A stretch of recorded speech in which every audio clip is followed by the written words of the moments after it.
ও মা, আচ্ছা ব্রেকফাস্টে কি করছো? হুম হুম। আজকে হচ্ছে ছোলে ভাটুরে, গরম গরম ভাটুরে হচ্ছে আর আচ্ছা। ছোলেটা হয়ে গেছে। কিন্তু সমস্যা হচ্ছে একটা, আমি তেলটা একটু কম দিই, তো মানে খুব বেশি তেল যতটা দরকার এটা ভাজার জন্য ততটা দিই না, কারণ পরে পোড়া তেল অনেকটা থেকে যাবে, সেই জন্য। তাই লম্বা লম্বা করে বেললেও কড়াইতে গিয়ে এটা গোল গোল হয়ে যাচ্ছে, মানে শেপটা লুচির মতো হয়ে যাচ্ছে। কিন্তু বেলছি আমি লম্বা লম্বা করে। যাই হোক, কিছু করার নেই, যেহেতু ঘরে করছি, এটা তো আর রেস্টুরেন্টের নয়, তাই একটু এগুলো অ্যাডজাস্ট করতেই হবে। আর এখানে এখন রিওর বাবার জন্য সবার আগে ব্রেকফাস্টটা গুছিয়ে নিচ্ছি। একটু আগেই আমি ছোলে ভাটুরেটা বানিয়েছি, একদম গরম গরম, দেখে বুঝতেই পারছো ধোয়া উঠছে।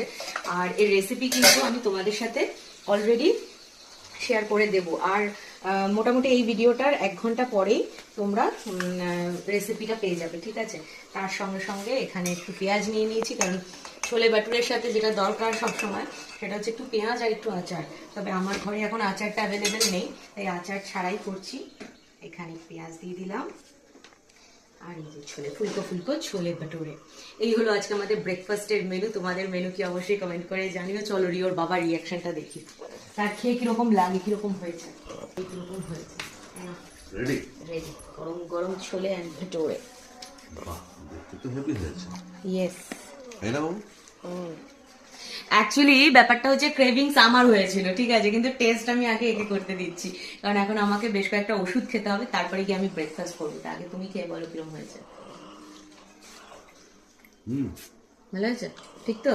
ভালো হয়েছে। আমার তো এখনই জিভে জল আসছে। যাই হোক, আমি ওষুধ খেয়ে তারপরে 10 মিনিট পরে খাবো খাবারটা, ততক্ষণে তোমাদেরটাও করে দিই।